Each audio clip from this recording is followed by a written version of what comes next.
Em 1942, durante a Segunda Guerra Mundial, Monteiro Lobato lançou o livro A Chave do Tamanho.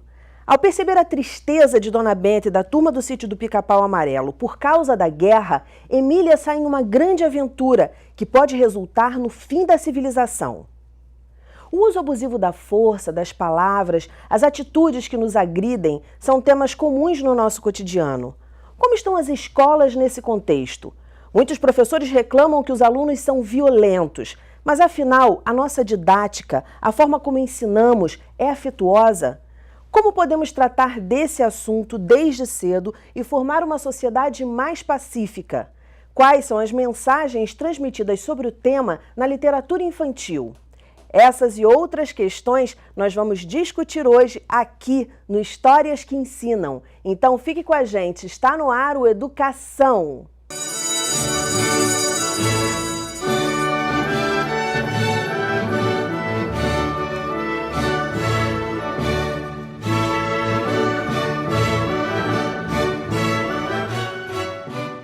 Meus convidados são o contador de histórias, professor Leandro Pedro, o escritor, autor de 50 livros infanto-juvenis, professor de designer Guto Lins e o pesquisador da Cátedra Unesco de Leitura, mestrando em literatura, Francisco Tiago Camelo.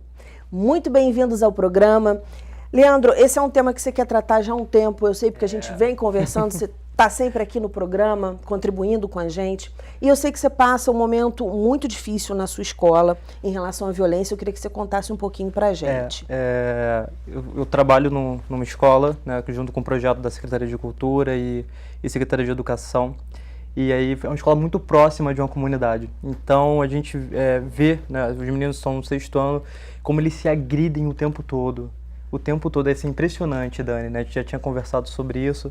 E eles não se veem crianças, né? Assim, eu fico pensando, caramba, o que acontece na sociedade, que transformação é essa desses meninos? Por que você diz que eles não se veem crianças? Pois é, assim, você percebe, assim, eles não se sentem quando seja uma brincadeira, eles acham tudo muito infantil. E aí quando a gente consegue propor algo para o grupo, quando eles começam a brincar de verdade, que essa é a minha proposta dentro da escola, é trazer o brincar, né, para eles, quando eles estão em grupo e se olham e estão brincando de forma com que cada um se ajude, aí sim eles se veem novamente criança. Porque é como se fossem seres completamente diferentes uns dos outros, né? A escola hoje tornou-se um lugar para eles onde eles não querem estar, eles vão por obrigação.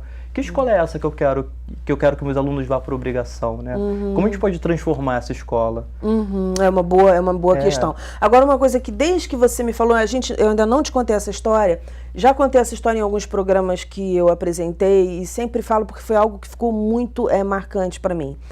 Quando eu dava aula, aí a gente sabe que em escola pública é assim, não sei como é que é em escola particular, mas em escola pública nós não somos professores apenas da nossa turma, mas sim de toda a escola. Então, quando a gente está no intervalo, que um aluno, não interessa que é de outra turma, se envolveu em alguma confusão e você está perto, você tem que ir lá ajudar a resolver. E esse foi meu caso. Eu estava no intervalo, ouvi um barulho, uma gritaria e um aluno veio me chamar dizendo que um outro que tinha havido uma briga no refeitório. Cheguei lá, era um aluno de outra turma, 2 alunos de outra turma, um desesperado chorando, os outros alunos todos em volta no refeitório olhando para eles dois, para o que estava chorando e para um outro que parecia assim que não estava entendendo nada. Sabe, a cara dele, se tivesse uma legenda, estaria assim, não estou entendendo nada. E o outro desesperado gritando, e ele olhava porque estava gritando, olhava para todo mundo, olhava para mim. E aí eles me falaram, olha, esse aí apontaram para o que estava sem entender, bateu com a cabeça do outro, que estava chorando, na parede. E aí eu falei para ele, mas você bateu com a cabeça do seu colega na parede? Ele, não, professora, eu só peguei a cabeça dele e bati na parede. Não, ele não entendeu, ele não conseguia entender por que tanto escândalo para uma coisa que para ele era muito simples, era bater com a cabeça na parede. Esse menino, ele tinha sido expulso de casa, ele tinha sido estuprado 3 vezes na Central do Brasil. Então, para ele, bater com a cabeça do outro na parede não era um ato de violência. Porque a violência, para ele, era uma coisa banalizada, era uma coisa natural. E para ele, o extremo, ele já tinha passado por um dos extremos da violência, né? Então, assim, é difícil quando você, muitas vezes, e eu era bem mais nova, então foi uma coisa que me chocou, ficou realmente na minha memória, isso muito forte, eu fui amadurecendo com o tempo, na hora eu não entendi isso, não tive essa ideia fechada que eu tô tendo hoje, na hora. Mas então acho legal a gente discutir isso também, né? A violência que a gente passa hoje, que essas crianças podem estar passando. Mas assim, para mim a escola é um espaço de transformação, mas que às vezes não acontece, né? Não sei se vocês estudaram em colégio público, não sei se vocês estudaram, eu estudei em colégio público também. E eu acho que sou um pouco mais novo daqui, e era sempre um local de caixa, né? O professor te coloca você na carteira, o professor ensina, e não tem um espaço para você de expressão. Então, às vezes, o único espaço de expressão, que é às vezes o recreio, é o espaço de expressão agressiva, né? Então, o professor, para mim, ele é responsável pela transformação desses meninos. Eu, como professor na escola, mesmo quando eles estão lá brigando, se batendo, eu converso assim, olha só, se vocês se batem, de quem é que eu tiro o ponto? Aí todo mundo assim, de quem bateu? Eu falo assim, não, eu tiro o ponto da turma inteira. Por que eu tiro o ponto da turma inteira? Porque somos uma família. E se uma família agride o outro, a família inteira é culpada por isso. Então a gente tem que começar a pensar em métodos, né, para que eles tomem consciência do quanto essa agressão é absurda. Guto, Francisco, o que vocês acham dessa história e como que a gente pode trabalhar isso em sala de aula usando até a literatura? Eu acho que a literatura é uma ferramenta muito importante de alteridade, né? De você se colocar no lugar do outro, de você entender um pouco como é que funciona o outro, né? Acho que é um caminho para compaixão, é um caminho para exercer a cidadania de uma forma mais consistente. Acho que a literatura tem um papel não só de entretenimento, mas um papel de construção de caráter mesmo. Eu acho que é fundamental. É isso que a gente trata aqui, né, das histórias que ensinam, ou seja, que mensagens são essas e como a gente está interpretando essas mensagens. Tiago escolheu o livro do Monteiro Lobato para falar. E tem tudo a ver com essa história, né, Tiago? Sim, é um livro que inaugura na literatura infantil brasileira essa temática da violência, né? O Lobato publica esse livro em 1942, ou seja, no auge, no calor da Segunda Guerra Mundial, e é um livro que começa numa nota muito melancólica, porque os personagens habituais do Sítio do Pica-Pau Amarelo estão assistindo o pôr do sol e chega pelo correio as notícias da Segunda Guerra Mundial. E Dona Benta fica muito triste e pensa em suicídio. Por isso, Emília, para pôr um fim na tristeza de Dona Benta, vai até a Casa das Chaves, mas, por engano, acaba desligando a chave do tamanho e não a chave da guerra, e a partir de então, todos os personagens do sítio e do mundo são reduzidos a tamanhos de formiga. E a partir daí, a história sai dessa nota melancólica e a reconstrução do mundo se dá pela fantasia. Ou seja, quando o Guto fala nesse trabalho de sensibilização que a literatura pode oferecer, eu acho que além dessa sensibilização tem também a questão do reconhecimento de si e do outro, né? É algo que a literatura pode oferecer aos leitores e ao público em geral. E eu acho bacana quando você fala nessa questão do punir, né? Porque não é uma punição, mas é um exercício de percepção individual e percepção do coletivo.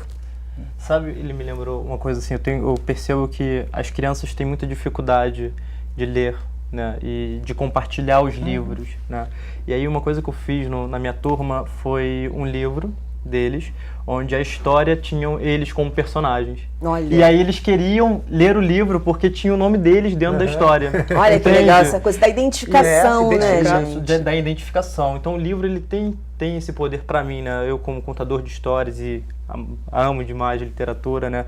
Tem esse poder de cativar, de você perceber, eu me vejo em muitos livros, né? Eu me vejo nos personagens e quando eu me vejo realmente o meu nome ali dentro, mais ainda. Então eu fiz nesse processo agora eu teve um que eu já terminei, e agora estou fazendo outras historinhas para eles, onde eu descrevo eles no livro. Legal. Então eles querem saber o que eu vejo deles, né? Isso é muito legal. Isso é muito bacana. Essa ideia que você teve, eu acho que é uma dica para professores que estejam assistindo até o programa, porque a gente até aprende no construtivismo, para começar uma alfabetização, é legal começar pelo nome da criança, porque é o primeiro interesse dela, tá falando dela, né?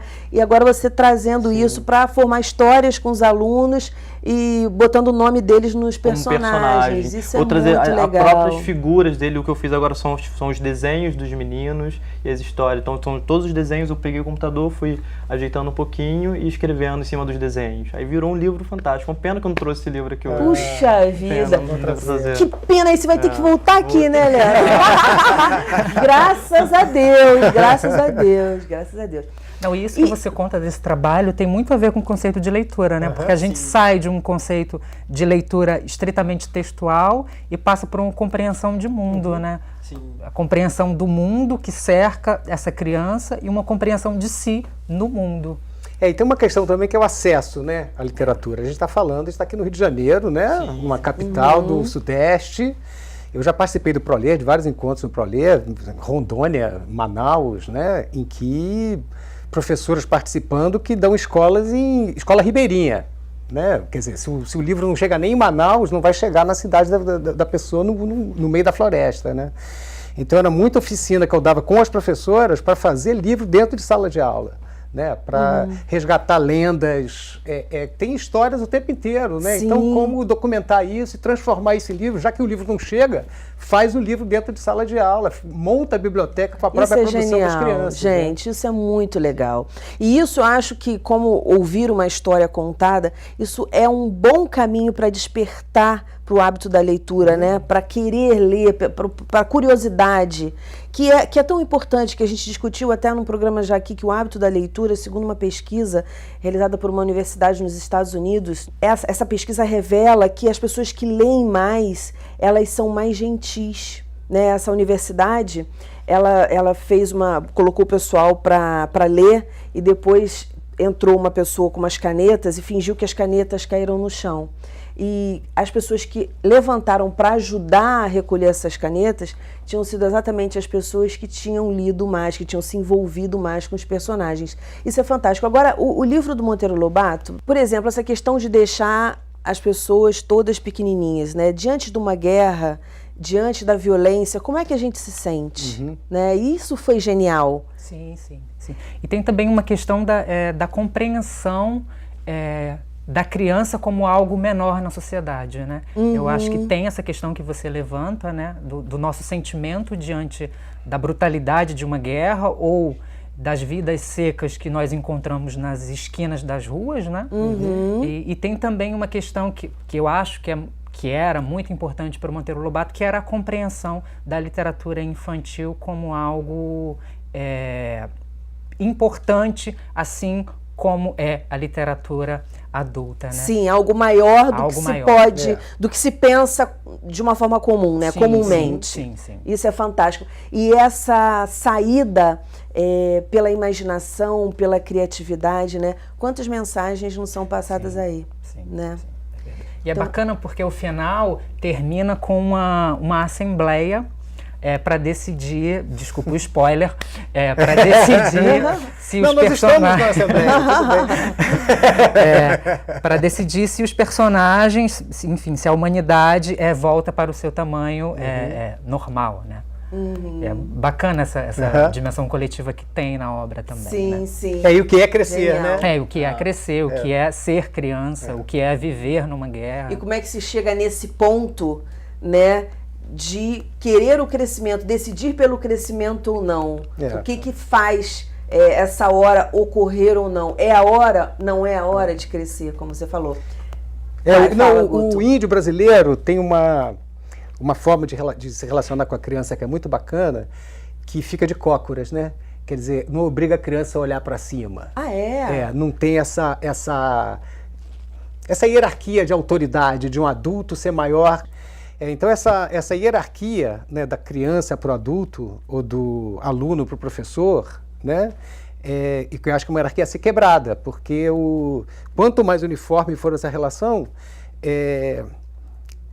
essa diferença de tamanho, né, que a gente está falando aqui da chave do tamanho, como o tamanho tem essa relação de hierarquia e de violência também, o fato de você ficar de cócoras e olhar a criança no olho, né, eu acho que é muito peculiar, né? Assim, eu não conheço outra civilização que tem esse tipo de respeito à criança. Acho que é uma questão de respeito mesmo. Eles são maravilhosos, né? Gente, segura aí um pouquinho o papo, a gente vai para um breve intervalo e volta já já. Não desgruda!